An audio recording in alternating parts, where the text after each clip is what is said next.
Welcome to Daniel's Inferno. My name is Daniel. Thank you for joining me today. If you have a moment, hit that like button and the subscribe button. Today's video we are going to be talking about the Republic of Chile for the most part, as well as some interesting dealings and some interesting events happening in Saudi Arabia. So, Chile. Chile is having a bit of a giant protest. I guess I shouldn't say a bit of, because it's frickin' massive. 1 million people have joined a protest calling for the government of President Sebastian Pinera to step down. This is bigger.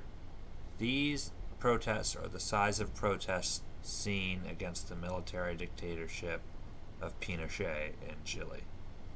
So that's astronomical that this many people are coming out for, at least from what I can tell, they're coming out because of inequality, rising prices, rising living prices, depressed wages, and increased prices of social services are the big four that are causing people concerns right now.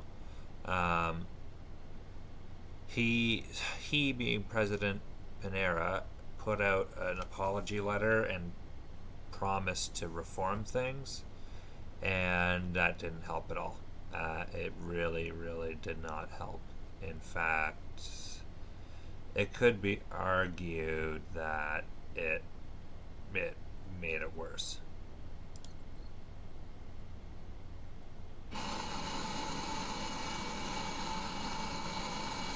As you can see here,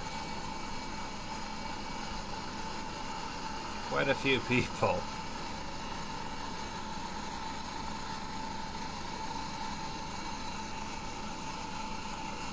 I must say, I find it a little ironic. President Pinera actually was president from 2010 to 2014, and then he didn't win again until 2018. So obviously he had done something wrong, or he had not done a good enough job, and now it seems he's doing an even worse job. And you can hear the confusion in my voice, and it stems from the fact that if you remove someone who's incompetent, hypothetically, or someone who didn't do a good whatever reason, why vote them back in? And I mean, Canada did this with Trudeau, with Pierre Trudeau back in the 70s and 80s. He was prime minister and he lost, and then we had him come back. So we're asking for justice, honesty, and an ethical government, which to be honest with you, I'm not sure an ethical government has been achieved in quite some time in Chile. And I don't know if an ethical government has been achieved within the history of humanity, let alone Chile. As you can see, many participants calling for the resignation of Mr. Pinera. The protests were originally sparked by a now suspended increase in metro fares, but grew to take in wider grievances over living costs and inequality. In the days of demonstrations, there have been outbreaks of looting and arson. At least 16 people have died since the unrest began a week ago. Hundreds have been injured and more than 7,000 have been detained. Chile's military has taken over security in Santiago, which is now under a state of emergency with nighttime curfews and 20,000 police on the streets. Chile is one of Latin America's wealthiest countries, but also one of the most unequal. It has the worst levels of income inequality or income equality among the 36 member nations of the Organization of Economic Cooperation and Development. The president on Wednesday announced a package of reforms aimed at ending the protests, including increasing the basic pension and minimum wage, but this has done little to quell the unrest. It honestly is a little baffling to me that people keep thinking that raising minimum wage is going to be a solution to issues people are having. I mean, you can see here in Canada, we raise the minimum wage, and hypothetically, it's been argued one way or the other, but at least in my opinion, it did not actually help because enough people lost jobs to make up for the increase in wages to the people that did not lose their jobs, that it almost equalizes. Places like Tim Hortons took away a lot of their pension benefits, took a lot away from their workers in terms of all the benefits they were receiving. Companies made sweeping reforms to pay for the increase to minimum wage, and you need to stimulate economic development, not just increase minimum wage. And you would think politicians would have that in their head by now, because this increase in minimum wage thing, it's like a band-aid on a larger issue. And why don't we address the real issue, get down to the root of it, get down dirty and pull the frickin' root, right root and stem, pull it right out and just deal with it. But that's Chile. Now I'd like to talk a little bit about Saudi Arabia, and the reason I'm mentioning Saudi Arabia is because some Air Force sends B-1B bombers to Saudi Arabia amid the U.S. military buildup in Saudi Arabia. So many people may remember back in early October, late September, President Trump announced that he was pulling troops out of Syria. I believe it was 50 to 100 troops. This happened. He pulled the troops out, and this was immediately followed by Turkey going in to eastern Syria, I believe, on their border, which houses Kurdistan and houses a lot of Kurdish territory.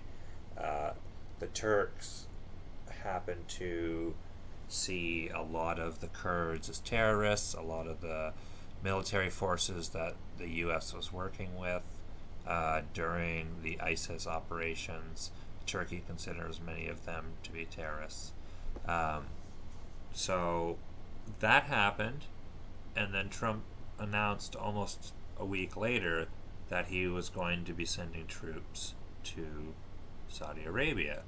So people applauded him pulling troops out of Syria because the United States can't be the world police and can't be there to take care of everybody's problems.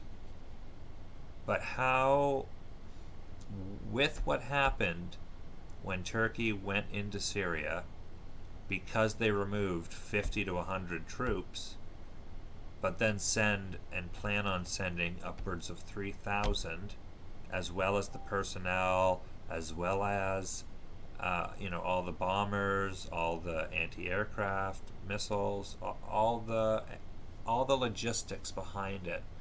And they claim Saudi Arabia is going to pay for it, but the troops are still going to be on foreign soil, which is the reason people were applauding Trump in the first place for pulling troops off of foreign soil. So those two things didn't really make a lot of sense to me. The reason the buildup is happening, which I didn't know about at least, was because there was an unprecedented cruise missile and suicide drone attacks on some oil fields in Saudi Arabia that Saudi Arabia claims, at least unofficially, was the doing of the Turanian government. Now, I don't know that this has been proven yet. Saudi Arabia and Iran have a lot of tensions and always have. Something I'd also like to note quickly for everybody here. So, Chile is arguably one of the U.S.'s closest allies in Latin America, and they're also one of the one of the wealthiest countries. The United States supported the coup d'etat against Augustus Pinochet back in the 70s and 80s. And Now, with Saudi Arabia sending troops there, there's also this. The United States is claiming that talks with Saudi Arabia on a possible nuclear program is that the talks are going well. Rick Perry, Secretary of Energy, said on Saturday that conversations with Saudi Arabia on a nuclear program are going forward. The top oil exporter had said it wanted to use nuclear power to diversify its energy mix. It wants to go ahead with a full cycle nuclear program, including the production and enrichment of uranium for atomic fuel. In order for U.S. companies to compete with Saudi Arabia's project, Riyadh would normally need to sign an accord on the peaceful use of nuclear technology with Washington.